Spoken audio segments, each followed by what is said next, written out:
السلام علیکم ورحمۃ اللہ وبرکاتہ۔ بسم اللہ الرحمن الرحیم۔ اس نے قرآن کیوں جلایا؟ دوستو، شام کا وقت تھا۔ جو ہی مؤذن نے اللہ اکبر کی صدا بلند کی تو میں نے قرآن کو آگ لگا دی اور پھر وہ ورق ورق کر کے یکے بعد دیگرے جلتا رہا۔ جی ہاں، یہ بیان شاہدرہ لاہور کے ایک جوان عبداللطیف ولد بشیر احمد کا ہے، جو عدالت میں کھڑا ہے۔ اس نوجوان نے اللہ کے پاک کلام کے اوراق جلانے کی جسارت کیوں کی؟ یہی سوال میرے ذہن میں کلبلا رہا تھا۔ مجھے مدعی فریق کے صالح اور نیک بزرگ بھائی محمد دلشاد آف شاہدرہ نے بتایا کہ ہم بھی اسی ٹو میں تھے تو بھاگ دوڑ کرنے پر کچھ محلہ داروں سے مندرجہ ذیل تفصیلات کا علم ہوا۔ وہ کہتے ہیں کہ بے پردگی اور مخلوط ماحول کے اس دور میں اس لڑکے کو کسی لڑکی سے لگاؤ ہو گیا اور یہ لگاؤ دن بدن بڑھتا رہا۔ شیطان آتش شوق کو بڑھاتا رہا اور پیاپ ملن کی آس میں رات دن کانٹوں کے بستر پر گزرنے لگے، حتیٰ کہ یہ حضرت اس سے شادی کرنے پر تیار ہو گیا، لیکن کامیابی نہیں ہو رہی تھی۔ حصول کامیابی کے لیے اس نے مختلف چلے کرنے شروع کر دیے۔ ورد و وظائف کا دور چل پڑا۔ الٹے سیدھے چکروں اور عملوں میں دن گزرنے لگے۔ دریائے راوی میں بھی ایک ٹانگ پر کھڑا ہو کر کوئی مخصوص وظیفہ کرتا رہا، پھر شاہدرہ لاہور کی ایک نہر میں ٹانگیں ڈال کر قسمت کا ڈول ڈالنے میں ہمہ مصروف رہا، لیکن گوہر مقصود کوسوں دور تھا۔ ایسے موقع پر تقدیر کو بدل دینے اور محبوب آپ کے قدموں میں ڈھیر کرنے کے دعوے دار عامل حضرات خصوصی کردار ادا کرتے ہیں۔ وہ ایک مسلمان کو دولت دنیا کے علاوہ دولت ایمان سے بھی محروم کر چھوڑتے ہیں۔ ایسے ہی ایک عیسائی عامل کا یہ جوان بھی مرید ہو گیا اور اس کی ہدایت پر کالا علم سیکھنے لگا۔ بتایا جاتا ہے کہ اس بدقسمت جوان نے قرآن سے بذام خود بعض تجویز کردہ اذکار اور عوامل کو اپنا روزمرہ کا معمول بنا لیا، لیکن جب اس لڑکی کے حصول میں کامیابی نہ ہوئی تو غصے میں آ کر قرآن ہی کو جلا ڈالا۔ نعوذ باللہ من ذالک۔ ایسا بھی ممکن ہے کہ ایسا کرنے کا راستہ اس کو عیسائی عامل نے بتایا ہو، کیونکہ معاشرے میں کئی ایک ایسے کیس سامنے آتے رہتے ہیں کہ جن میں یہ عیسائی عامل مسلمان عورتوں کو خاص طور پر اولاد کے حصول کے لیے یا چند دیگر پریشانیوں کے رفع کرنے کے لیے یہ ہدایت کرتے ہیں کہ قرآن کو نیچے رکھ کر پھر اوپر بیٹھ کر نہاؤ۔ کبھی کبھی یہ عمل قبرستان میں جا کر کرنے کو کہا جاتا ہے۔ راقم بھی بچپن سے ایسے کئی ایک واقعات رونما ہوتے دیکھ چکا ہے۔ ایسے واقعات جہاں معاشرے میں شریعت کے قوانین حجاب سے بغاوت کا نتیجہ ہیں، وہاں ہی مغربی تہذیب و تمدن بے پردگی کے ساتھ ساتھ مغربی تہذیب اور ثقافتی یلغار کا نتیجہ بھی ہیں کہ جن کی روشنی میں نئی نسل بہک کر پٹری سے اتر جاتی ہے اور ایسے عشق و محبت جسے سفری جذبات کا شکار ہو کر چلتی چلتی عشق دو رائے سے ایمان کی بربادی تک پہنچ جاتی ہے۔ یوں وہ معاشرے میں بدنامی، خاندان کی ناکامی، بدحالی اور قانونی سزا کے ساتھ ساتھ اپنے دین کی بربادی بھی کروا بیٹھتی ہے۔ ایسے افراد کے عشقیہ جراثیم نکال کر ان کو سخت سے سخت سزا دینی چاہیے تاکہ ہم دین اسلام اور قرآن مجید کا مکمل طور پر تحفظ کر سکیں۔ اس کیس میں قرآن فریادی ہے۔ پاکستان کی عدالت میں کیس لگ چکا ہے۔ سیشن کورٹ سے ضمانت کی درخواست مسترد ہونے کے بعد ہائی کورٹ میں دائر کر دی گئی ہے۔ کیس چل رہا ہے، وکیل بحث کر رہے ہیں، جج سن رہا ہے، لوگ منتظر اور مضطرب ہیں۔ قرآن انصاف کے لیے ان عدالتوں کا رویہ دیکھ رہا ہے کہ میرا درجہ ان کے نزدیک کس قدر ہے۔ قرآن کو فریاد کرتے ہوئے 10 ماہ ہو چکے ہیں، اب بھی کیس چل رہا ہے۔ Case mister justice Abdul Rashid high court کی عدالت میں چل رہا ہے۔ دیکھیے کیا فیصلہ ہوتا ہے۔ نگاہیں منتظر ہیں، دل پریشان ہیں، اذہان گائل ہیں، قلم نتیجہ ہاں طریقی عدالتی فیصلہ رقم کرنے کو بے قرار، کیونکہ قرآن کو تو جلایا جا رہا ہے، ستایا جا رہا ہے۔ وہ سکردو کے برفیلے علاقے میں ہو یا پنجاب کے گرم میدان میں یا سندھ میں قرآن سے شادی ہو، ہر جگہ کون قرآن کو اس کی توہین اور تحقیر پر انصاف دلائے گا؟ اللہ اکبر۔ اللہ معاف کر چکے، دنیا والے معاف نہیں کر رہے۔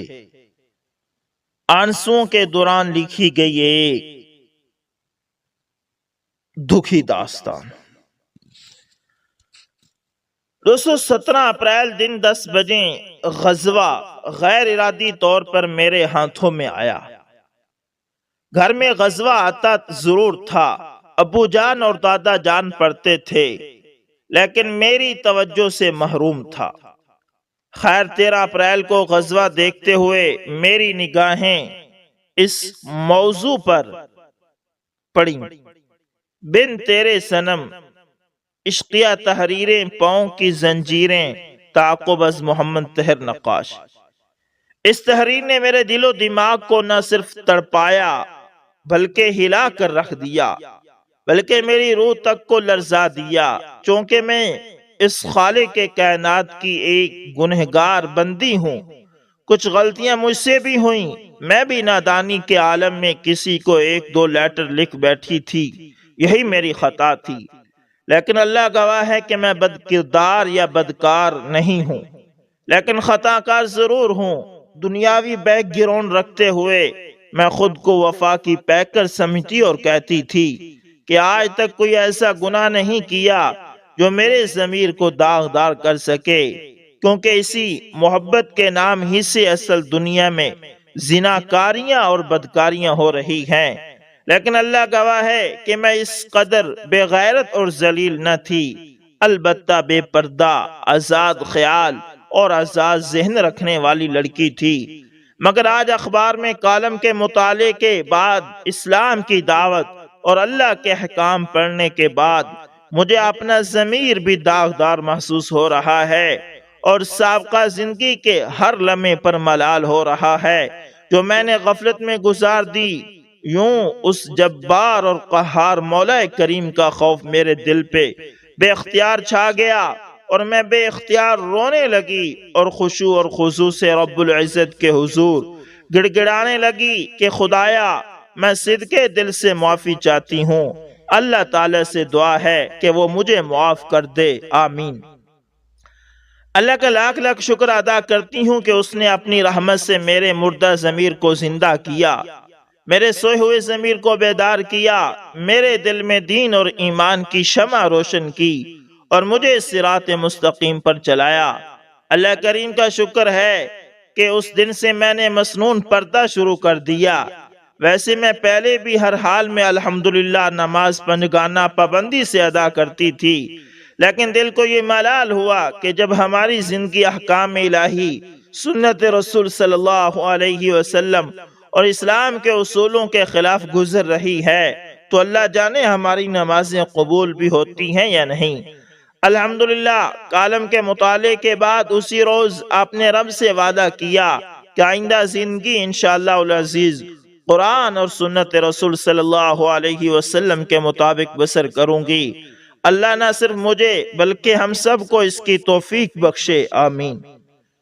وہ اپنی رحمتوں کے سائے میں ہمارے تمام صغیرہ اور کبیرہ گناہوں کو بخش دے اور آئندہ زندگی میں بھی گناہوں سے بچنے اور نیکی کرنے کی توفیق بخشے، آمین ثم آمین۔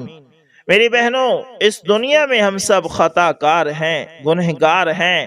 مانا کہ غلطی انسان سے ہوتی ہے، مگر انسانیت یہ نہیں کہ ہم غلطی کر کے بھول جائیں، بلکہ ہم پر واجب ہے کہ ہم اس پر پچھتائیں، اللہ کے حضور ندامت کا اظہار کریں، گڑ گڑائیں، بخشش طلب کریں اور آئندہ گناہوں سے اجتناب کریں۔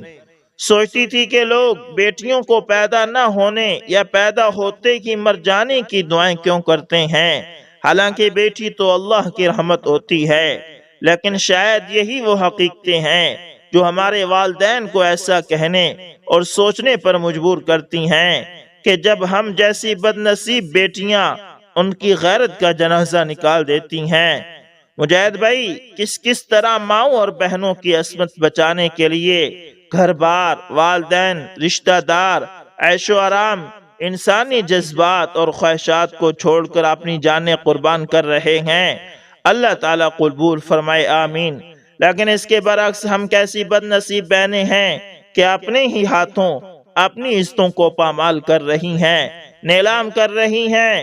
کیوں نہ ہم بھی اپنے کردار کو بہتر بنائیں، والدین کے لیے زحمت نہیں رحمت بنے، کیونکہ نیک اولاد والدین کے لیے صدقہ جاریہ ہے۔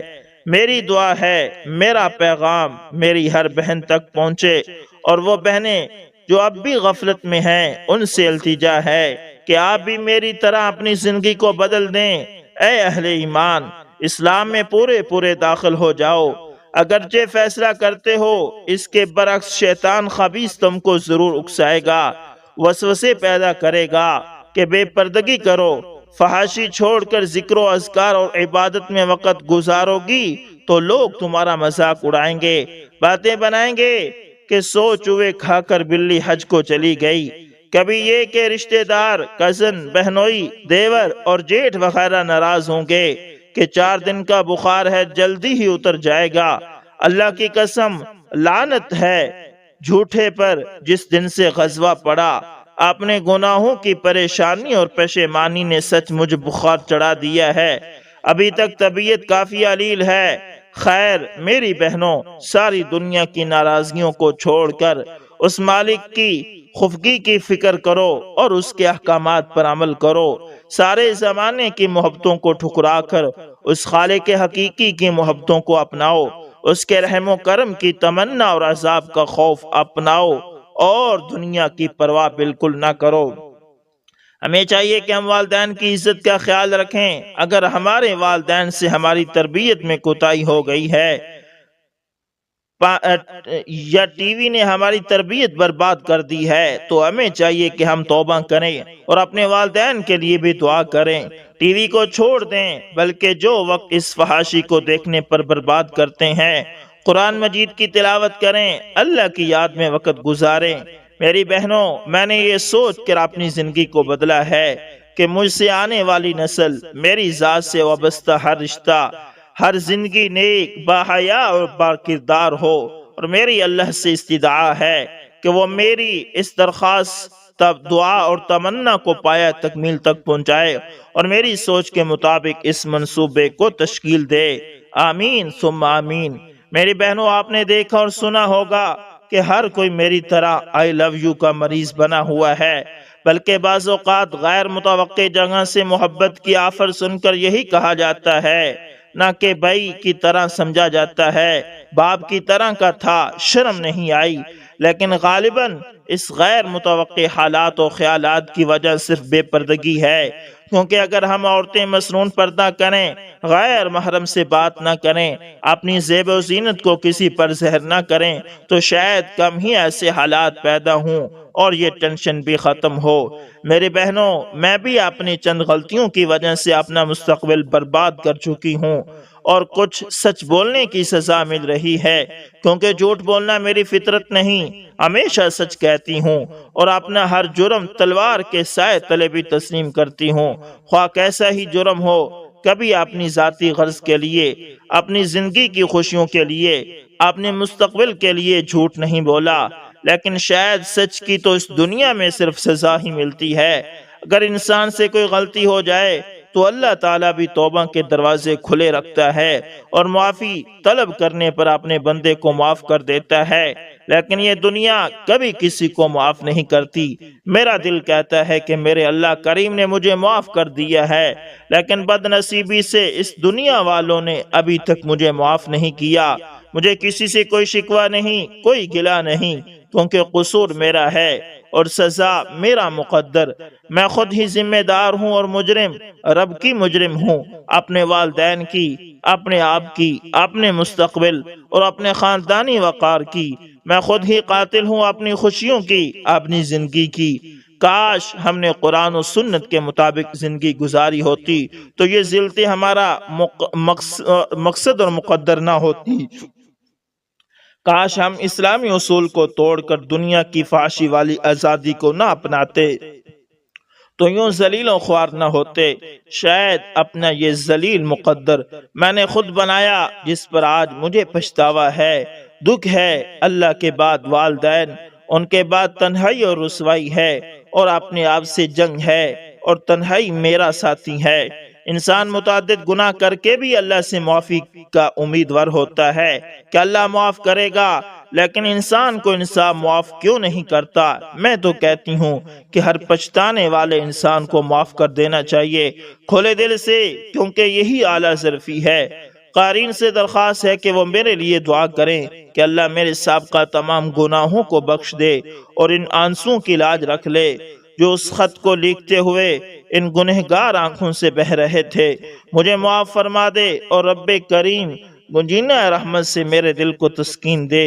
میرا اللہ مجھے معاف کر دے، اور کاش یہ دنیا والے بھی مجھے معاف کر دیں، اور دعا کریں کہ اللہ میرے نصیب کا کوئی بہتر فیصلہ کر دے اور ایسا مضبوط سہارا عطا کر دے جو میرے بکھرے ہوئے کرچی کرچی ٹکڑوں کو سمیٹ سکے، جو اس خطا کار اور گنہگار کو معاف بھی کر دے اور اس مظلوم جان کو ہمیشہ کے لیے اپنا لے، تاکہ 18 برس کی یہ جان آئندہ زندگی میں دنیا کی فحاشی میں ڈوبنے سے بچ جائے، بکھنے سے بچ جائے۔ آمین یا رب العالمین۔ والسلام۔ اللہ کی رحمت کی طلبگار ایک بہن، سکھر سٹی سندھ۔ اللہ اکبر۔ اللہ تعالیٰ ایسی غلطیوں سے بچائے جو آج ہم اپنی نافہمی کی وجہ سے کر دیتے ہیں، اور کل کو اس کا بہت بڑا پچھتاوا ہوتا ہے۔ امید کرتا ہوں دوستوں ویڈیو اچھی لگی ہوگی، پسند ہے تو لائک شیئر کمنٹ لازمی کریں، اور اگر آپ ہمارے چینل پر نئے ہیں تو اس کو لازمی سبسکرائب کریں۔ دوستوں ملتے ہیں کسی نیکسٹ اچھی سی ویڈیو کے اندر، تب تک کے لیے اللہ حافظ، جزاکم اللہ خیر۔